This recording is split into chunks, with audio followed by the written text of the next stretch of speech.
Hello students, આજે આપણે આપણા ફિઝિક્સનું પાર્ટ 2નું પહેલું ચેપ્ટર એટલે કે ચેપ્ટર નંબર 9 છે અને એ છે ઘન પદાર્થના યાંત્રિક ગુણધર્મો. આના વિશે આપણે આજે ચર્ચા કરવાના છીએ. ચેપ્ટર થોડુંક નાનકડું ચેપ્ટર છે, પણ એની અંદર ઘણી બધી બાબતો જે છે જે આપણે રૂટીનમાં કહી શકીએ કે વસ્તુ જોઈ પણ હોય છે, અનુભવી પણ હોય છે અને એના વિશે આપણે વાતો કરવાના છીએ. જેમ કે પહેલો શબ્દ જે છે એ સ્થિતિસ્થાપક, આવો એક શબ્દ તમને વંચાતો હશે. તો આ બધી વાતો શું છે એ સમજીએ, પણ એના પહેલાં યાદ કરાવી દઉં તમને કે ઘન પદાર્થ અને દ્રઢ પદાર્થ બે શબ્દો જે છે બે વચ્ચે શું ફરક છે. જેમ કે તમને ખ્યાલ હશે કે આપણે ચેપ્ટર 7ની અંદર દ્રઢ પદાર્થની બધી વાતો કરી છે, હે ને. દ્રઢ પદાર્થની જ્યારે તમે વાતો કરો છો ત્યારે આપણે જાણીએ છીએ કે દ્રઢ પદાર્થ એટલે કેવો પદાર્થ કે એમાં બે કણો વચ્ચેનું અંતર જે હોય એ હંમેશા કેવું રહેતું હોય? અચળ, બદલાય નહીં. એને આપણે સંપૂર્ણ દ્રઢ પદાર્થ તરીકે ઓળખીએ છીએ. આવા પદાર્થ પર તમે બળ લગાડો છતાં પણ એના આકાર, કદ કશામાં કોઈ ફરક પડતો એટલે કે એના પરિમાણમાં કોઈ ફરક પડતો નથી. આવા પદાર્થને આપણે દ્રઢ પદાર્થ તરીકે ઓળખી શકીએ. પણ ઘન પદાર્થ છે એ સંપૂર્ણ દ્રઢ પદાર્થ નથી. તમે કહેશો ઘન પદાર્થને દ્રઢ પદાર્થ કેમ ન કહી શકાય? ઘન પદાર્થ છે એ સંપૂર્ણ દ્રઢ પદાર્થ નથી. એનું કારણ છે કે જ્યારે આપણે ઘન પદાર્થની વાત કરીએ તો એના પર જો આપણે બળ લગાડીએ તો એના પરિમાણમાં ફેરફાર થઈ શકે છે. ઘણીવાર આપણને એ દેખાતો પણ હોય ને ઘણીવાર ન પણ દેખાય.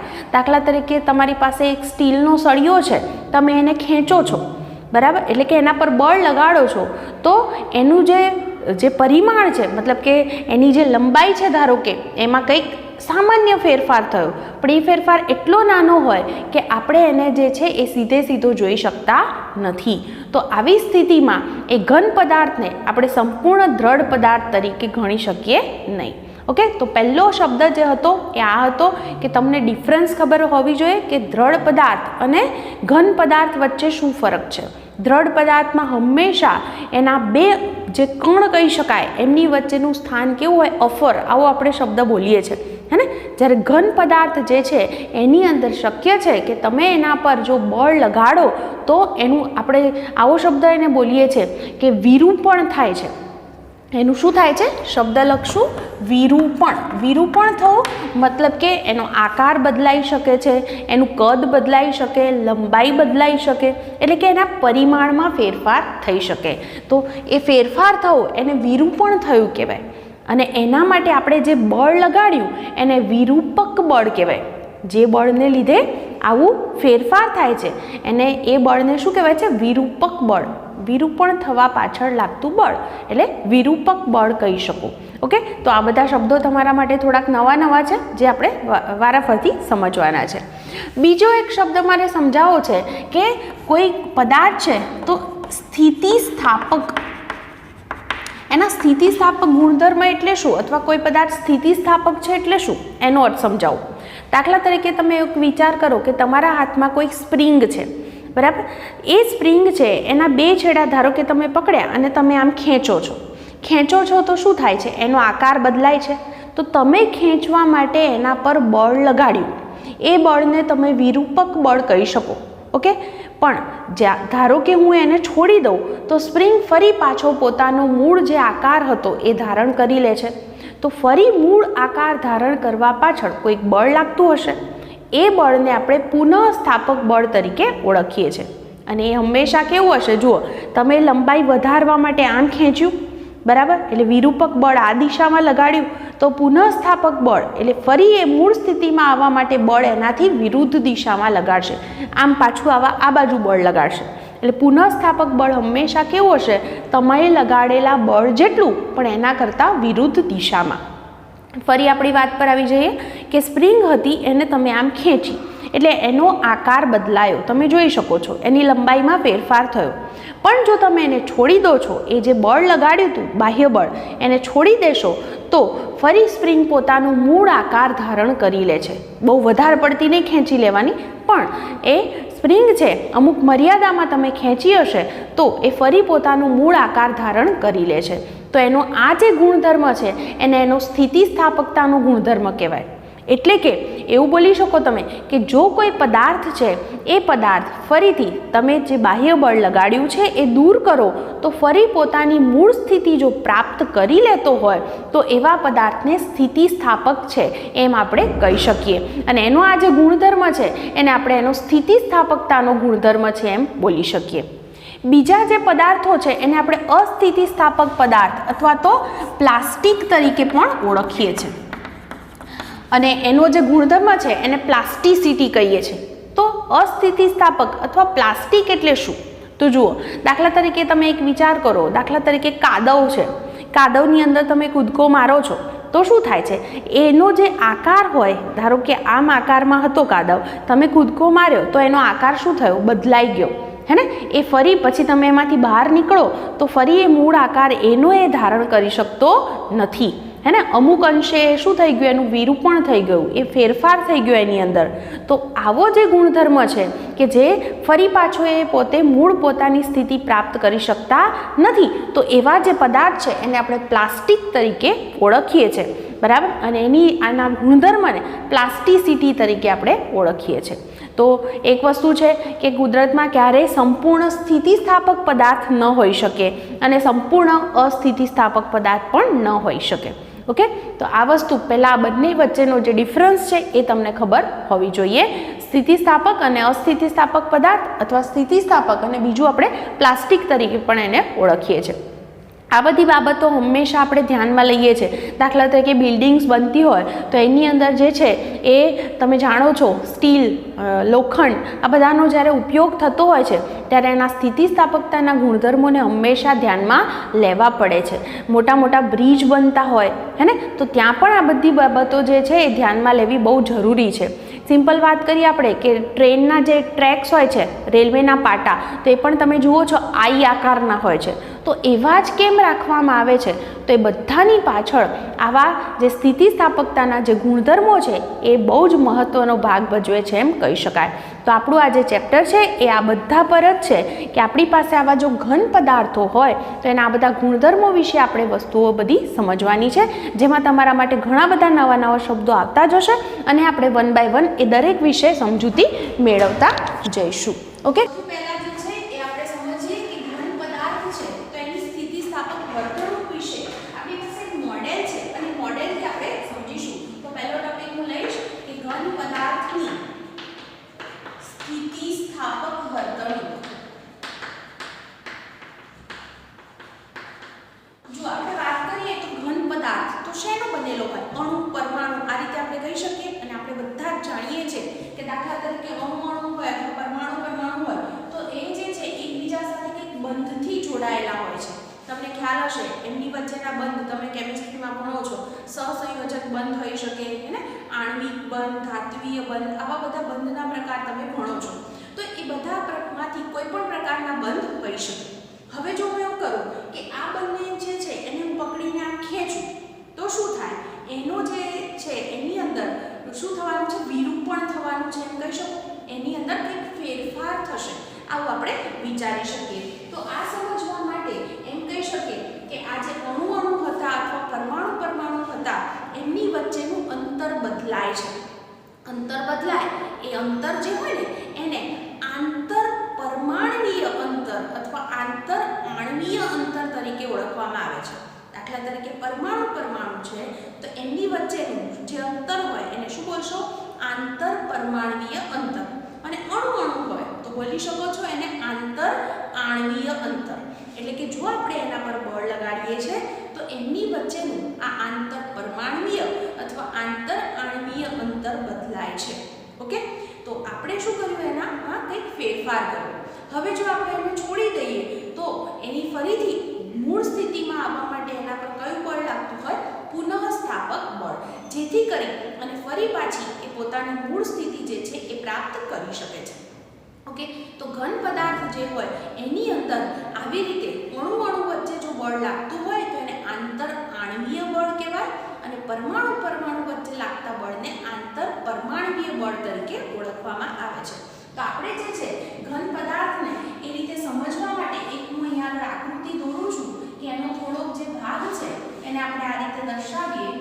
તો એની અંદર અહીંયા આગળ મારી પાસે આ રીતે એક સમઘન જેવી રચના તમને દેખાય છે, બરાબર? તો એને હું અહીંયા આગળ આ રીતે લઈશ. જુઓ કેવી રીતે હું એને આકૃતિને દોરું છું, એને સહેજ ધ્યાનથી સમજતા જજો.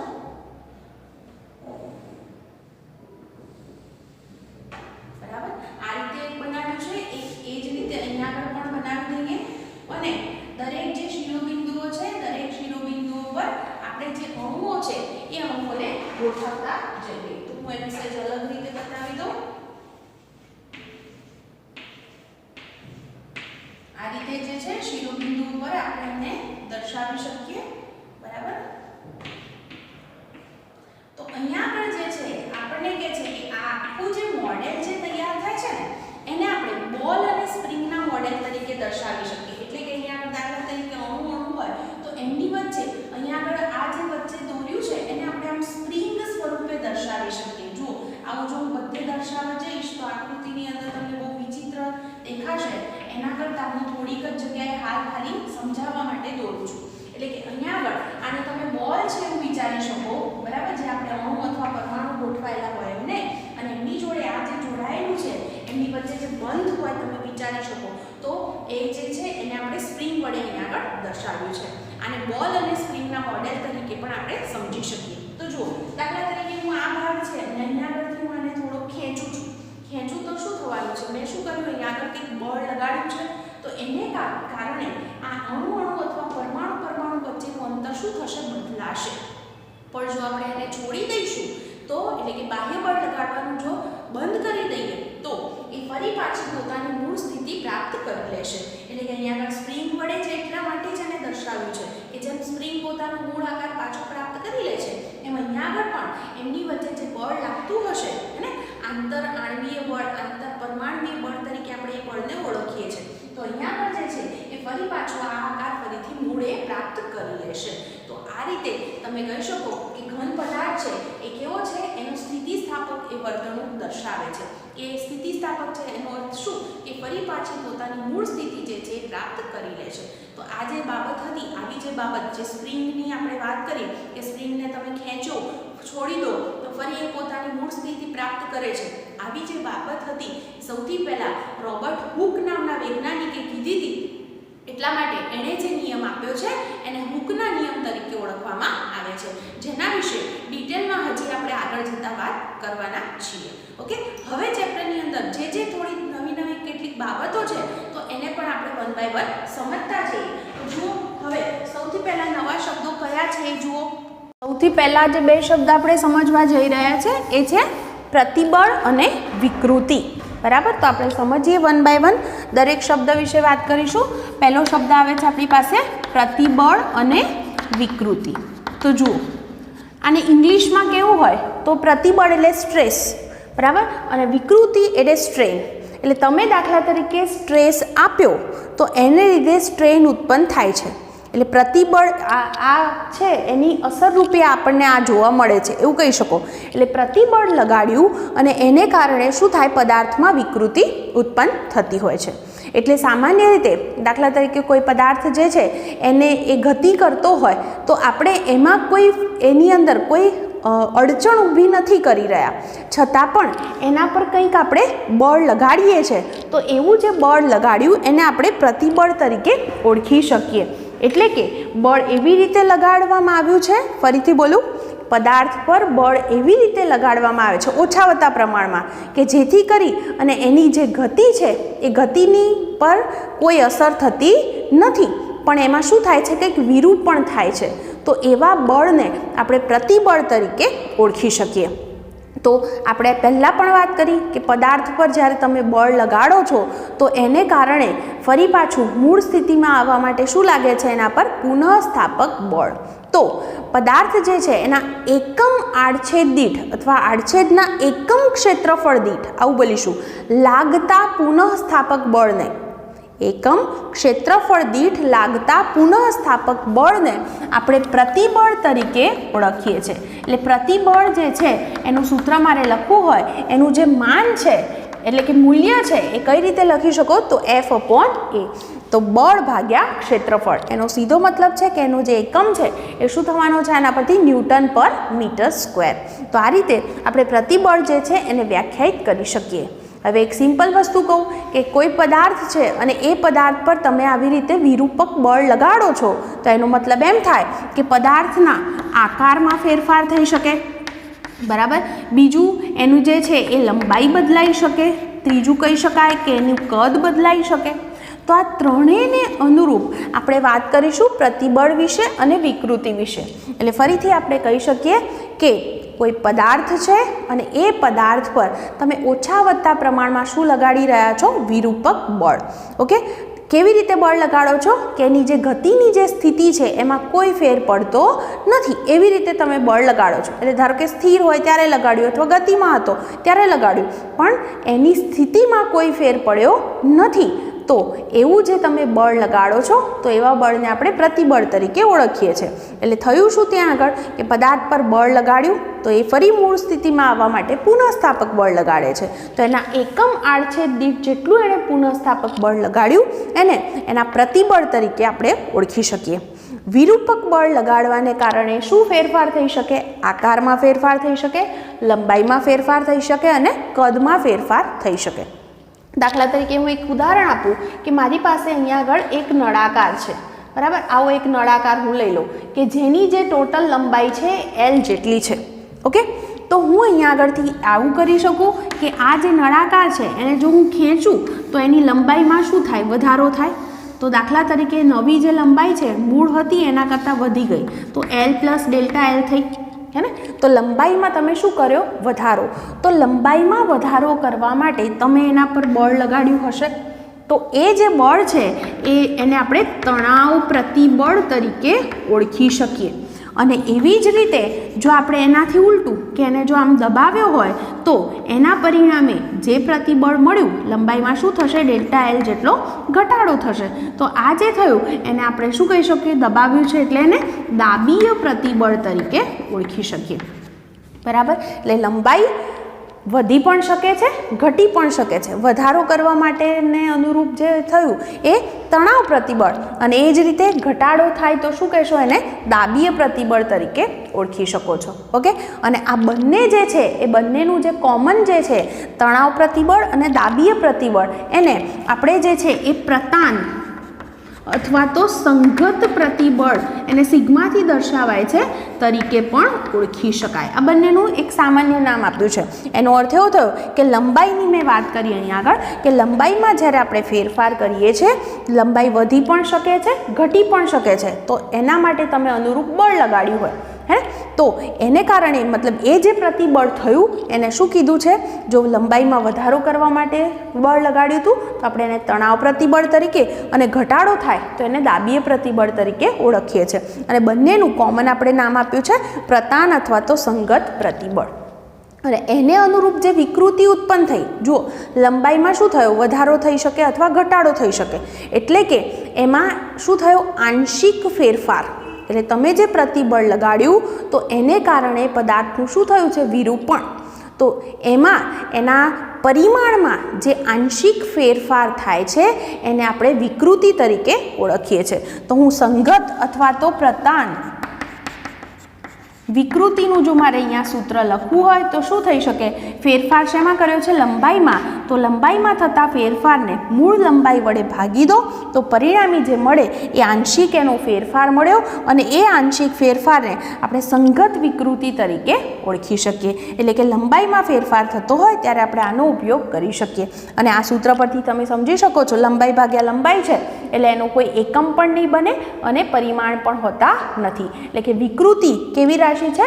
એકમ રહિત અને પરિમાણ રહિત. તો આ જે વાત થઈ આટલી સમજાઈ હશે કે લંબાઈ જે છે એની અંદર આપણે ફેરફાર કરીએ તો આપણને આવી સ્થિતિ જોવા મળશે. બીજું જે છે એ આપણે અહીંયા આગળ બીજું ઉદાહરણ લઈએ. હવે દાખલા તરીકે મારી પાસે આવી રીતે L લંબાઈનો નળાકાર છે. આવો મારી પાસે નળાકાર છે જેની લંબાઈ શું છે? L.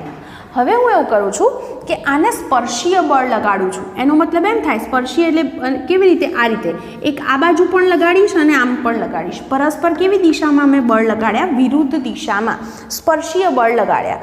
તો હવે આને કારણે હવે જો તમે સ્થિતિ જોશો ને તો અહીંથી તમે આમ બળ લગાડો, અહીંથી આમ બળ લગાડો એટલે આ જે નળાકાર છે ને એની કંઈક સ્થિતિ આવી થશે. જુઓ,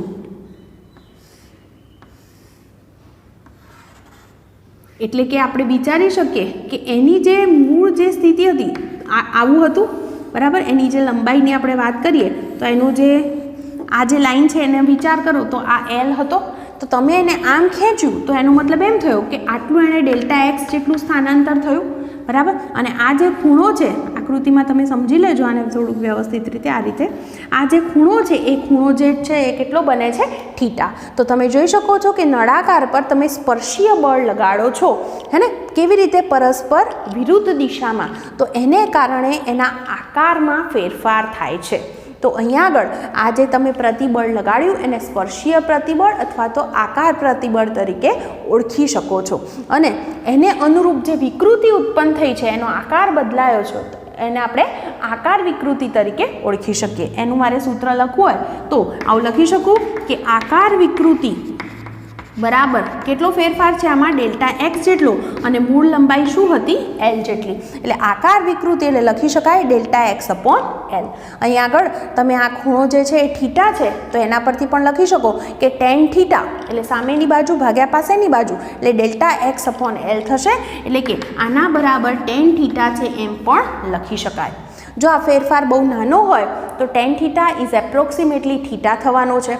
નાનો એટલે લગભગ હું એમ કહું કે થીટા જે છે એ 10 ડિગ્રી સુધી હોય તો ટેન થીટા અને થીટાની જે કિંમત છે એ લગભગ આપણે સમાન લઈ શકીએ. તો આ જે વાત થઈ એ કોના વિશે વાત થઈ, તો આકારમાં ફેરફાર થયો. તમે અહીંયા આગળ આ રીતે સ્પર્શીય બળ બે પરસ્પર વિરુદ્ધ દિશામાં લગાડ્યા નળાકારને અને એને કારણે એનું શું થયું છે, આકાર બદલાયો છે. તો આને સ્પર્શીય પ્રતિબળ અથવા આકાર પ્રતિબળ કહેવાય. અને અનુરૂપ જે વિકૃતિ ઉત્પન્ન થઈ છે એટલે કે એમાં જે આંશિક ફેરફાર થયો છે, વિરૂપણ થયું છે, તો એ વિકૃતિને આકાર વિકૃતિ તરીકે આપણે ઓળખી શકીએ. ફરીથી જોઈ શકો છો, એ પણ શું થશે, પરિમાણ રહિત. ત્રીજી વાત આવે છે એ છે કદ વિકૃતિ વિશે અથવા તો હાઇડ્રોલિક અથવા જલીય પ્રતિબળ અને અથવા કદ પ્રતિબળ બોલીશું, બરાબર. દાખલા તરીકે આના ઉદાહરણ માટે હું એમ કહું કે મારી પાસે કોઈ ઘન પદાર્થ છે અને એ ઘન પદાર્થને કોઈક તરલમાં ડુબાડવામાં આવે છે. તો દાખલા તરીકે આપણી પાસે ઘન પદાર્થ કંઈક આવો હતો, બરાબર, અને આને આપણે કોઈક તરલની અંદર ડુબાડીએ છીએ. ત્યારે શું થતું હોય કે આની જે સપાટી છે એને લંબરૂપે તરલ જે હોય એ તરલ દ્વારા આમ લંબરૂપે જે છે એ બળ લાગતું હોય છે, હે ને, એકમ ક્ષેત્રફળ દીઠ લાગતું બળ, જેને આપણે દબાણ તરીકે પણ ઓળખીએ છીએ. એને આપણે હાઇડ્રોલિક દબાણ તરીકે પણ ઓળખી શકીએ. તો આ રીતે સપાટીને લંબરૂપે બળ લાગતું હોય છે. તો આને કારણે શું થશે, પદાર્થ છે એનો આકાર નથી બદલાતો પણ એનું જે છે એ આકાર એનો એ જાળવી રાખશે, પણ એનું શું થશે, કદ બદલાશે. એટલે કદમાં શું થયો, ફેરફાર, ડેલ્ટા V જેટલો અહીંયા આગળ શું થયો છે, ફેરફાર થયો છે. એના આકારમાં કોઈ ફેર પડ્યો નથી. તો અહીંયા આગળ તમે અહીંયા જે દબાણ થયું એને આપણે હાઇડ્રોલિક દબાણ તરીકે ઓળખીએ છીએ, બરાબર. એટલે અહીંયા આગળ એનું શું થશે, કદ ઘટે છે. એટલે આપણી પાસે દાખલા તરીકે કોઈ ફુગ્ગો છે, હવા ભરેલો ફુગ્ગો, બરાબર, અને એને હું પાણીની અંદર લઈ જાઉં તો એના કદમાં શું થાય, ઘટાડો.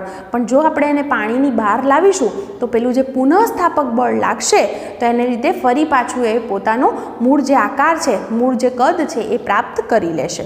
તો અહીંયા આગળ આ રીતે જે અહીંયા આગળ પ્રતિબળ લાગ્યું એને આપણે હાઇડ્રોલિક પ્રતિબળ તરીકે ઓળખી શકીએ અથવા કદ પ્રતિબળ તરીકે ઓળખી શકીએ. અને અહીંયા કદમાં ફેરફાર થાય છે માટે જે વિકૃતિ ઉત્પન્ન થઈ છે એને આપણે કદ વિકૃતિ તરીકે ઓળખીશું. તો ફેરફાર કદમાં ડેલ્ટા V જેટલો છે અને મૂળ કદ V જેટલું હોય તો કદ વિકૃતિ બરાબર તમે લખી શકો છો ડેલ્ટા P અપોન V. તો આ જે વાત હતી એ ત્રણ પ્રકારની વિકૃતિ વિશે, એટલે કે આપણે કીધું કે ઘન પદાર્થ પર વિરૂપક બળ લગાડો છો ત્યારે એનો આકાર બદલાઈ શકે છે, પછી કદમાં પણ ફેરફાર થઈ શકે છે અથવા લંબાઈમાં પણ ફેરફાર થઈ શકે છે. તો એને અનુરૂપ જે આ બધા બળ લાગ્યા એને આપણે પ્રતિબળ તરીકે ઓળખીએ છીએ. પ્રતિબળ એટલે એકમ ક્ષેત્રફળ દીઠ લાગતું બળ. અને એને અનુરૂપ જે વિકૃતિ છે એને આપણે નામ આપ્યા આકાર વિકૃતિ, પછી કદ વિકૃતિ અને પ્રતાન વિકૃતિ અથવા સંગત વિકૃતિ તરીકે ઓળખી શકીએ. યાદ કરો, સંગત વિકૃતિની અંદર બે વસ્તુ આવી ગઈ, તણાવ વિકૃતિ પણ હોઈ શકે અને દાબીય વિકૃતિ પણ હોઈ શકે, હે ને. લંબાઈમાં વધારો તો શું થયું એ તણાવ વિકૃતિ, બરાબર, અને ઘટાડો થાય ત્યારે દાબીય વિકૃતિ. જો એનો આકારમાં ફેરફાર થાય છે, આપણે સ્પર્શીય બળ લગાડ્યું બે પરસ્પર વિરુદ્ધ દિશામાં નળાકાર પર, તો એના આકારમાં ફેરફાર થયો, બરાબર, એને આપણે સ્પર્શીય પ્રતિબળ તરીકે ઓળખી શકીએ છીએ. જે બળ છે એને સ્પર્શીય પ્રતિબળ અથવા આકાર પ્રતિબળ કહેવાય, અને અનુરૂપ જે વિકૃતિ છે એને આકાર વિકૃતિ કહી શકાય. અને ત્રીજી વાત આવે છે કદ વિશે, હે ને, કે આપણે અથવા એને હાઇડ્રોલિક પ્રતિબળ તરીકે અથવા જલીય પ્રતિબળ તરીકે અથવા કદ પ્રતિબળ તરીકે ઓળખીએ છીએ, કે જ્યારે કોઈ ઘન પદાર્થને તરલમાં ડૂબાડવામાં આવે છે ત્યારે એની સપાટી પર શું થાય છે, આવી રીતે તરલ દ્વારા લંબરૂપે બળ લાગે છે, જેને આપણે હાઇડ્રોલિક દબાણ કહીએ છીએ. હાઇડ્રોલિક દબાણ એટલે એકમ ક્ષેત્રફળ દીઠ લાગતું બળ, હે ને. તો એ રીતે લાગે છે, જેને કારણે પદાર્થ પોતાનો આકાર નથી બદલતો, પણ શું થાય છે, એનું કદ ઘટે છે. તો એ કદમાં ફેરફાર થયો છે એટલે કદ વિકૃતિ ઉત્પન્ન થઈ. એટલે કદ વિકૃતિ એટલે લખી શકો છો ડેલ્ટા V/V. ફરી પાછું તરલની બહાર કાઢશો તો એ મૂળ પોતાનો આકાર ધારણ કરી લેશે. ઓકે, તો આ રીતે તમે વિકૃતિ વિશે સમજૂતી લખી શકો છો. પછી વાત કરી લઉં હવે, અને એ છે હૂકના નિયમ વિશે. જુઓ, હૂકનો જે નિયમ છે, આમ તો આપણે ચર્ચા કરી ગયા એ જ પ્રમાણે, તો હૂકનો નિયમ એમ કે છે કે જો નાનું વિરૂપક બળ લાગતું હોય, જો વિરૂપક બળ નાનું હોય તો પ્રતિબળ અને વિકૃતિ એકબીજાના સમપ્રમાણમાં હોય. એનો અર્થ શું, તમે જેટલું પ્રતિબળ લગાડશો એના સમપ્રમાણમાં એની અંદર વિકૃતિ ઉત્પન્ન થશે, હે ને. જો બહુ વધારે લગાડ્યું હોય તો વિકૃતિ વધારે હશે, પણ અહીંયા આગળ આપણે લિમિટ બાંધી છે. હૂકનો નિયમ ક્યારે લાગુ પાડી શકીએ, જો વિરૂપક બળ નાનું હોય. તમે થોડું લોજિકલી વિચારો કે સ્પ્રિંગ છે, એ સ્પ્રિંગને તમે થોડી ખેંચો, બરાબર, પછી છોડી દો તો મૂળ સ્થિતિ પ્રાપ્ત કરી શકે. પણ જો તમે એટલી બધી ખેંચી દીધી તો એ ફરી પાછી મૂળ સ્થિતિમાં આવી શકતી નથી. એટલે આ નિયમ ક્યારે લાગુ પાડી શકાય, જ્યારે વિરૂપક બળ નાનું હોય ત્યારે. ત્યારે શું જોવા મળે છે કે પ્રતિબળ એ વિકૃતિના કેવો હોય છે, સમપ્રમાણમાં.